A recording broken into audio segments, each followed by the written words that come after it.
Good morning, everyone.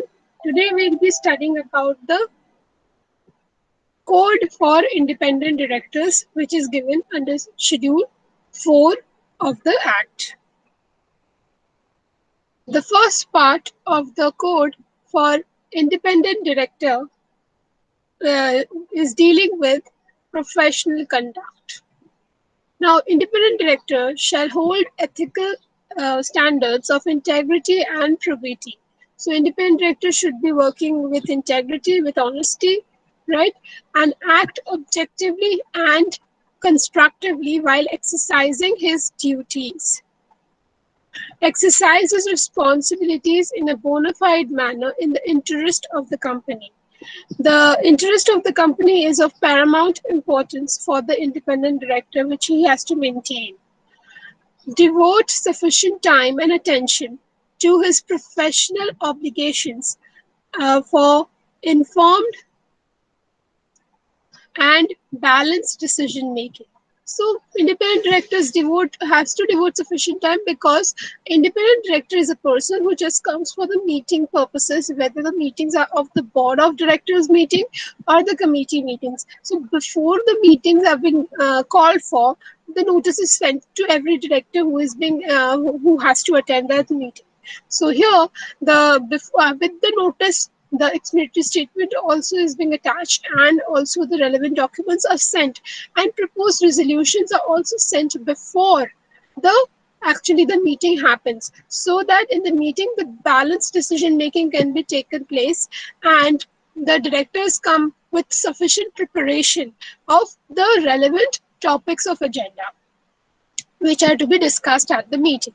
So he has to devote sufficient time and attention in his professional obligations, and he should be informed enough and should be able to take the balanced decision making in the board. Not allow any extraneous consideration that will vitiate his exercise of objective independent judgment in the paramount interest or as a whole interest of the company, while concurring in or dissenting from the collective judgment of the board in its decision making. Independent directors need to have the most important paramount interest of ideas to maintain the interest of the company as a whole.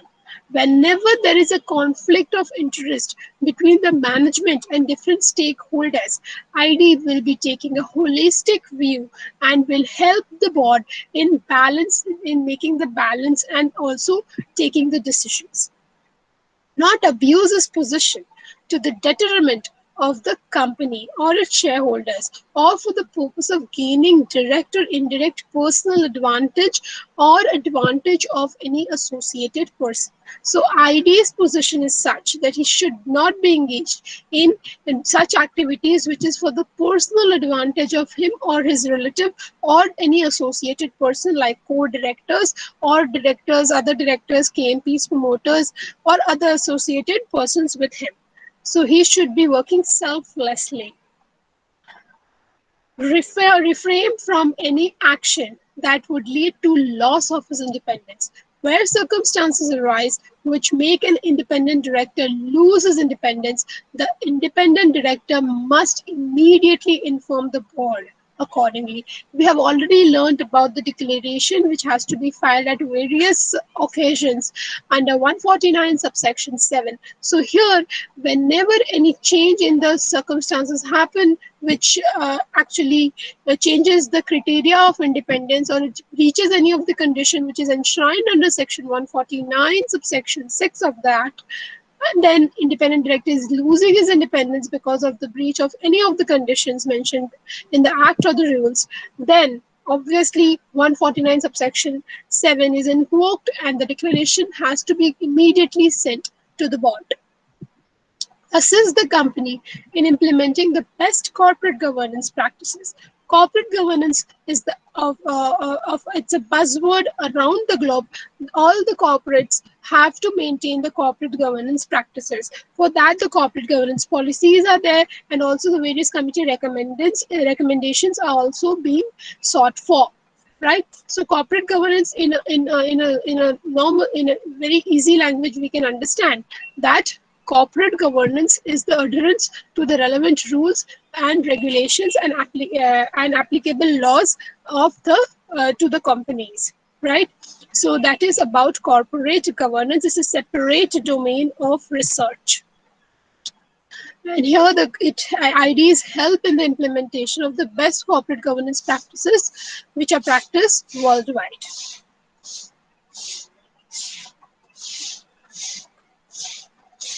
Code for independent directors.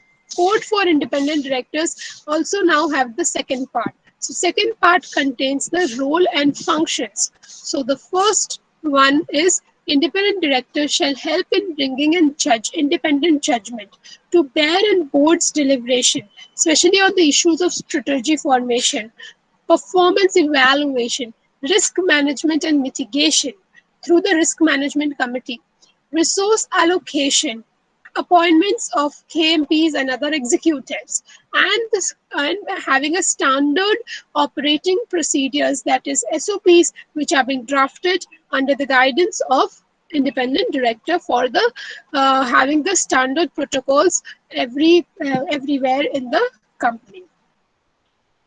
Bring an objective view in the evaluation of the performance of the board and management. Scrutinize the performance of the management in meeting the goals, agreed goals and objectives, and monitor the reporting of performance. Obviously, whenever the goals and the objectives are decided by the management in the company, then obviously the timelines are also maintained, and action reports are always being discussed and is being sought for by the IDs, and they scrutinize the performance of the management, whether these goals have been met on time or whether there are certain deviations. And the monitoring perform mechanism will also be maintained by the independent director. Satisfy themselves on the integrity of financial information and that the financial controls and the systems of the risk management are robust and defensible. A company's most important thing is the internal financial controls. Internal financial control and the risk management mechanism of the company decides about its fate. So that's why how it will be surviving in the market. So here, the internal financial control and internal management of the company will be overseen by the audit committee, wherein the independent director plays an important role. And the financial information, the integrity of the financial information is of course of the utmost importance for any company, because the investors and proposed prospective investors and present investors and other stakeholders are affected by the integrity of the financial information. And obviously, with the close discussion and the collaboration with the statutory auditors of the company, the internal financial controls are reviewed periodically, and obviously the other any gaps in it is being met, and it is being identified, and obviously it is being improved by the independent director. Safeguard the interest of all stakeholders, particularly the minority shareholders' interests need to be protected. Now, minority shareholders are the people, or we can say the small shareholders, who hold the shares of the company of the face value less than 20,000 rupees. So all the stakeholders' interests will be protected, and particularly the minority shareholders or the small shareholders' interest will be protected by the ID. Balance of conflicting interest of the stakeholders. Obviously, whenever different kinds of stakeholders have different kinds of interest with the company, like the shareholders want the maximum, or the management want the maximum profits, so that they can earn more and more, but at the cost of environment, then obviously the environment activist or the society at large or the public in the community where the business is there, obviously they will be affected by the pollution which is happening because of the industry.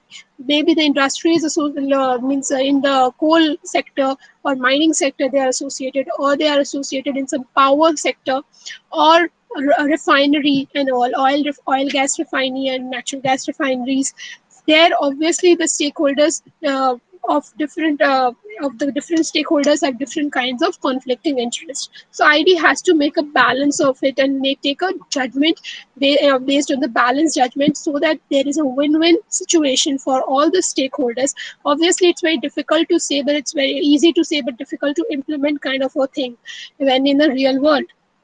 But then also the conflicting interests are to the certain extent balanced, that both the parties are not only both are not only full gaining, but they are also having making little adjustments and working together. Determine appropriate levels of remuneration of executive directors, key MPs, and senior management, and have a prime role in appointing and, where necessary, recommend removal of executive directors, KMPs, and senior management. So we should understand that the independent director also plays an important role apart from the audit committee and various committees of the board in the NRC. NRC is the Nomination and Remuneration Committee of the board, so in which the NEDs, non-executive directors, play an important role, and they are of the majority, right? So independent director is also playing an important role in the NRC committee. So here, independent directors recommend the remuneration of executive directors, such as whole-time directors and the managing directors, and also the key managerial personnel and the senior management. And obviously, appointment recommendations are given by NRC, plus appointment recommendation of the statutory auditors also is given by the NRC and by the audit committee, not NRC. Auditors are being recommended by the audit committee, and other executives are being done through NRC. So here, obviously, ID has a prime role in the appointment of these executives, and also the performance evaluation of these executives are done periodically by independent directors. And if they find that they are not serving the purpose, or it's not working with the company, then obviously they can recommend the removal of these executive directors, KMPs, or senior management personnel. Moderate and arbitrate in the interest of the company as a whole in situations of conflict between management and shareholders' interest. Obviously, whenever there is a conflict between any different kinds of stakeholders, our IDs have to become a moderator or an arbitrator in such a situation, and try to balance the conflict, resolve the conflict, and balance the interest of the parties at dispute. So that this was about the role and the functions of ID in a company. Now we'll move into the duties of ID. Before covering the duties of ID, let us understand that where in the Act the duties of directors are mentioned. Duties of directors are mentioned under Section 166 of the Act, and ID, being a director first, has to also comply with 166 of the Act. And apart from that, directors' duties mentioned under Schedule 4, which I will be specifically studying over here, will also need to be understood, and the ID has to comply with this as well. So Part 3 of the Schedule 4 deals with the duties of independent director. Independent directors shall undertake appropriate induction and regularly update and refresh their skills, knowledge, and familiarity with the company. So independent director has to undertake appropriate induction. Whenever an ID is being appointed, a sufficient time is being invested in induction training of an independent director. And here he is being, after induction, he is being regularly being updated. Some updated courses also he has to do to refresh his skills, knowledge, and familiarity with the company.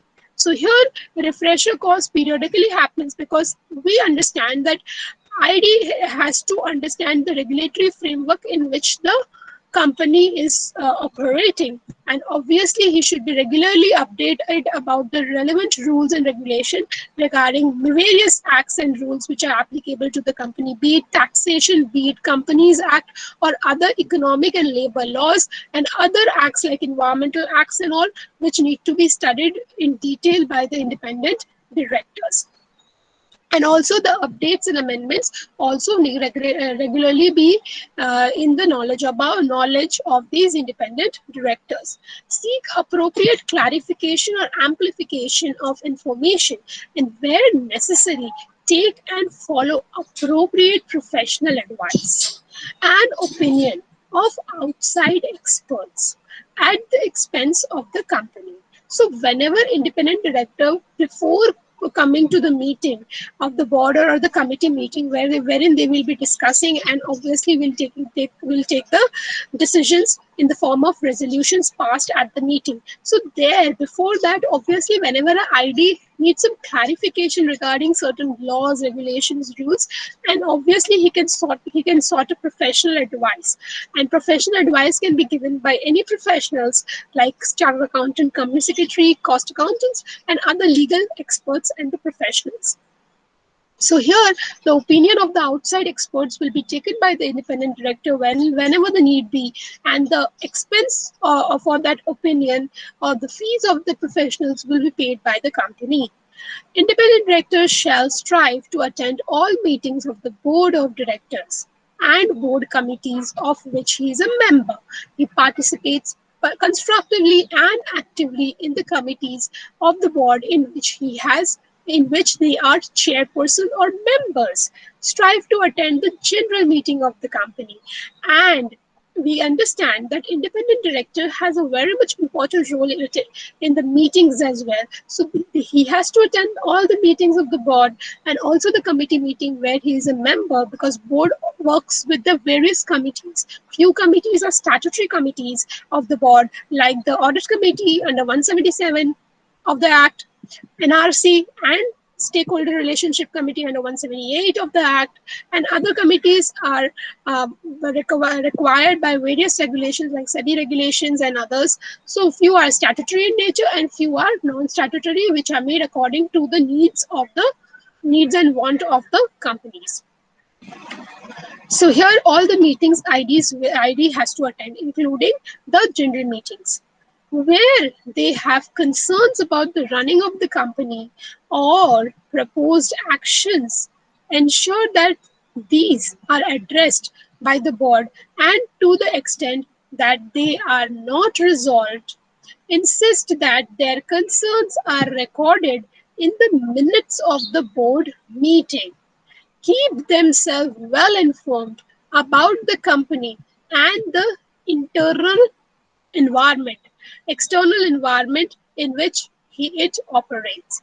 Independent director, whenever there is any proposed action will be taken by the company, and obviously whenever they will be discussing in the meeting in the boardroom, then obviously few of the people will be for the decision and few will be for against the decision. So few will be assent side, few will be on the dissent side whenever the voting happens.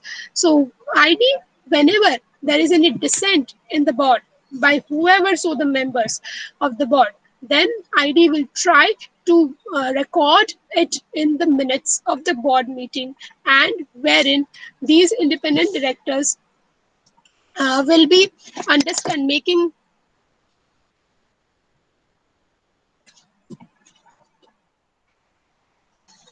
wherever the independent directors in this board meetings means they will be recording the minutes of the board. In the minutes of the board meeting, all the dissent will also be recorded, that who have dissented and what were the causes for dissent. So reasons for dissent will also be recorded in the minutes of the board meeting, and he'll ensure that it is being recorded. So once it is recorded, obviously in different meetings, it will be resolved by discussion.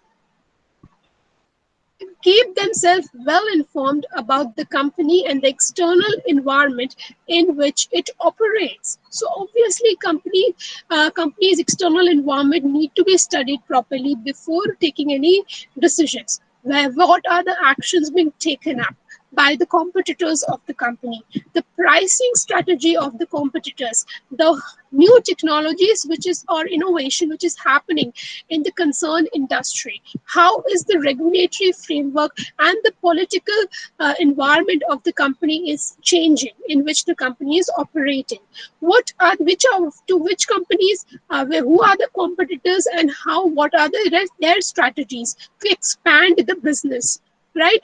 And what will be the expansion strategy, be it If it is a merger or amalgamation case, then how the mergers will be taken place, in which industries will merge, or which industry, like it will be inter-industry or intra-industry. So if it is a kind of a company who is a FMCG company who will be merging with the FMCG other companies, or or it will also try to merge with some other kind of a business or other industry, like a coal mining company or a power sector or other kind of companies, which is obviously not a FMCG kind of a company. So these all decisions will be taken by the board of directors. So here the ID plays important role, and he has to be well informed about the company, its internal external environment in which it operates, so that the decision making can be taken. Not to unfamiliarly obstruct the functioning of an otherwise proper board or committee of the board.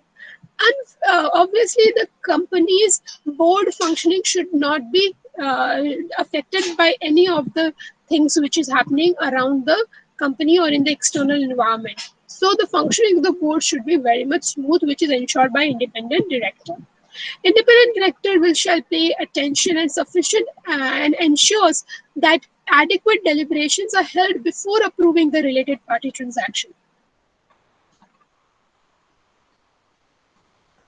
Related party transactions are given under Section 188 of the Act, and sufficient time and devotion need to be given to understand the RPTs and to approve the RPTs. Approval of RPTs are given through the board or through the shareholders, and several caps and limits are there to do the related party transaction. So companies can enter into the RPT, but they have to follow the rules and the laws with respect to it, which are given under 188 and relevant rules. So here, audit committee plays an important role, and in which the ID plays an important role in approving the RPT transaction, recommending the approval of the RPT transaction, and in few cases, the RPT are being approved, or the omnibus approval is given by the audit committee of the RPTs. So here, the independent directors have to study the RPTs and have to ensure themselves that these are transactions which are being taken place, which is in the interest of the company and not solely uh, in the interest or in the personal advantage is being taken by some relative of the KMP or some related parties. So they have to ensure themselves that these transactions are in the interest of the company as a whole. Then only they'll try to recommend and approve approve this RPTs. Ascertain and ensure that the company has an adequate and functional visual mechanism. Visual mechanism, the companies need to maintain that visual mechanism, and the maintenance and the functioning of the visual mechanism is the responsibility of the audit committee or independent directors. So here, the visual mechanism means that whenever there is some malpractices or mishappenings happening in the company, and any person who knows about it, like any suspected fraud or any kind of sexual harassment incidents, or any people who are being harassed mentally or physically by any of the seniors, whatever be the case, so vigil mechanism is there. So in this vigil mechanism, the whistleblowers who know about the fact and who want to speak up have a direct access to the chairperson of the audit committee, who are the independent directors.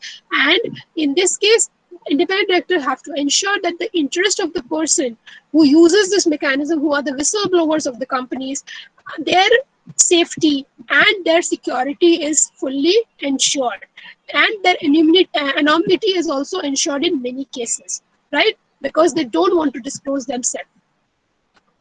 And if because they will be threatened and they might be killed as well in many cases. So that's why the interest of the person or the whistleblowers will also be ensured when they will be using this visual mechanism by the independent director. And whenever the independent director gets the reports from these whistleblowers, reports concerns, so he will be reporting the concerns about the independent directors will be reporting the concern about the unethical behavior which is going on, or actual or suspected fraud. So they'll find out the actual or suspected fraud, and who is behind this fraud or suspected fraud or actual fraud, and that way the culprits can be identified and punished accordingly. or violation of the company's code. Whoever is violating the company's code of conduct or ethos policies also will be found and will be obviously penalized accordingly, or reprimanded. Act within their authority, assist in protecting the legitimate interest of the company shareholders or its employees. Not disclose the confidential information. ID has a lot of confidential information, including the commercial secrets, the business formula, business secrets, technological advancement or technology which the company is using. Nowadays, we have the vaccine technology, right? So which also has the intellectual property rights associated with it. And IPR related issues are being also discussed with the WTO, World Trade Organization. So here, the technology secrets, the commercial secrets, the advertising strategy, and the sales promotion plans of the companies, the unpublished price-sensitive information before the declaration of dividend or other corporate actions. These unpublished price-sensitive information, which is not yet published with the stock exchange, wherein the stock exchange gets the information and it disseminates among various stakeholders. So these UPSI informations need not to be disclosed to anyone, because it's a kind of a crime, right, to disclose the unpublished price sensitive information, and SEBI insider trading regulations has a stringent provisions to regulate it. Unless such, obviously, these confidential information will not be disclosed by the independent director unless the board, it is being, such disclosures are being expressly approved by the board that now it has to be in the public. Then it can be disclosed, or whenever it is required by any act or law or any regulator to get the information, then the regulator or the regulatory compliances will be done and regulators will be informed about these information. That's all about the duties of the director, independent director. Now moving to the manner of appointment. Appointment process of ID shall be independent of the company management. While selecting the IDs, board shall ensure that there is appropriate balance of skills, experience, and knowledge. We learned about the respective rules or qualification of independent director, that the independent director should be an expert in a field or more than one field, and he should have the skills, relevant experience, knowledge about the domain, right? Like finance, management, technology, and other domains were mentioned. And board will ensure that they are selecting the best person. And appointment of independent, it is recommended by the board of directors, but actual appointment of ID happen in the shareholders meeting. So it is approved in the meetings of the shareholders by passing the special resolution. In the explanatory statement attached to the notice of the meeting for approving the appointment of ID,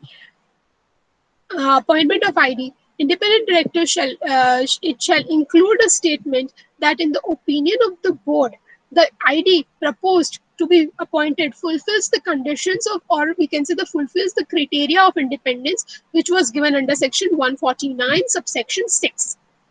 So explanatory statement shall mention about that the compliance of 149 subsection 6 is being done, and this independent director is eligible and willing to be appointed as ID. The letter of appointment of independent director shall consist of these items. First thing which will be mentioned in the letter of appointment is the term of appointment. Next, the expectations of the board from the appointed director at the board level, and also wherein also it will be mentioned which committees such director will be a member or a chairperson. Fiduciary duties that come with such an appointment. Obviously, the role of a director is very important. So he is a fiduciary role he has to play. So fiduciary duties plus the accompanying liabilities need to be is mentioned in that letter of appointment. Provisions for directors and officers insurance and DAO insurance, if any, if the company has, then it also will be mentioned, because directors will be insured by a DNO insurance. Now, DNO insurance is basically whenever any acts, rules are not complied, obviously the penal provisions are attracted, and it is attracted on both the company and the officers in default.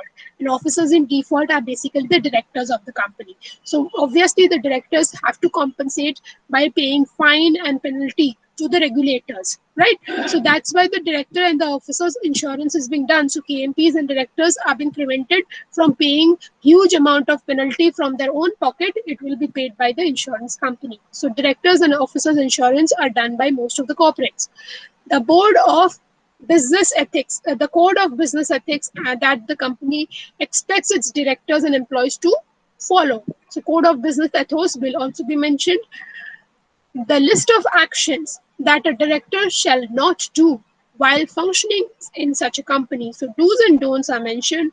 Remuneration thing which we had discussed under section 149 7 onwards. So there the remuneration, what kind of periodic remuneration, fees, reimbursement of expenses, participation fees of the board, or other meetings and profit related commissions, how much or if any it will be given to the director or not, will be mentioned in the remuneration section. Terms and conditions of this appointment letter, which is the terms and conditions mentioned in this appointment letter of the independent director, shall be open for inspection at the registered office of the company by any member during normal business hours. The terms and conditions of means any member can inspect this document, that is the letter of appointment of ID, when he during the normal business hours of the company at the register office. It will be there in the secretarial department with the company secretary. Company the terms and the conditions of independent director's appointment shall also be posted on the company's website. From website of the company it can also be seen. Reappointment of independent directors shall be made on the basis of the report of the performance evaluation of the director. The provisions with respect to removal and resignation of independent director shall be in the same manner which were given for the other directors that which were there we had studied earlier under 168 and 169 of the Act. So same provisions are there for resignation, removal of the ID. ID who resigns or who is removed from the board of the company shall be replaced by the new independent director within 3 months from the date of such resignation or removal, as the case may be. Where the company fulfills the requirement of independent director in its board, even without filling vacancy created by such resignation or removal, as the case may be, the requirement of replacement by a new independent director shall not apply, because whenever a new independent director is required, when the need be, if someone has already resigned and then also the or adequate number of IDs are there to perform the functions of the company, and also compliance of the act is being maintained, then obviously if they don't want to appoint a new ID, it's the call of the company. Separate meetings ID will be held. ID of the company shall hold at least one meeting. Act says at least one, it can be more than one, at least one meeting in a financial year. So in a financial year, in a year, at least one meeting, independent directors will be meeting separately. And without the presence of these non-independent directors, executive directors or other members of the board. So they are independent directors separately meeting. So what they will do actually in these meetings? So in this meeting, they will review the performance of the non-independent directors and the board as a whole. That's why the non-independent directors and other board members are not allowed. So they will review the performance of the non-independent directors and the board as a whole. They will review the performance of the chairperson of the company, taking into account the views of the executive directors and the non-executive directors.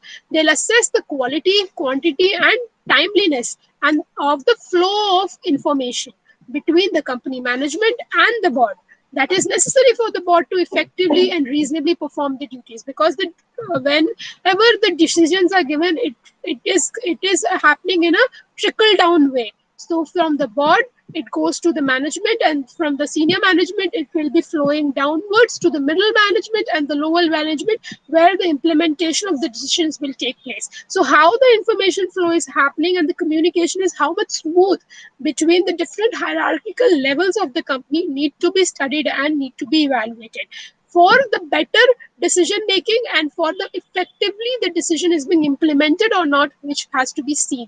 So that's why the ID will review the entire process of the flow of information in the company.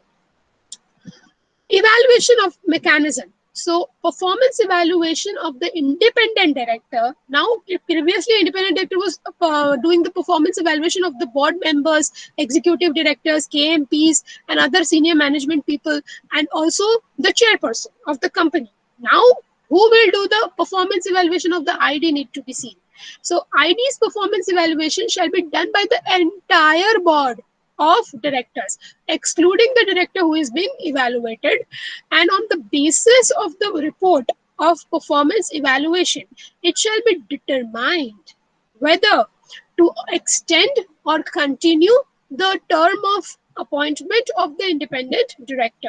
So after the report of the performance evaluation is being given by after doing that performance evaluation exercise, then it will be decided whether to reappoint the ID for the next term or whether to stop the ID's performance.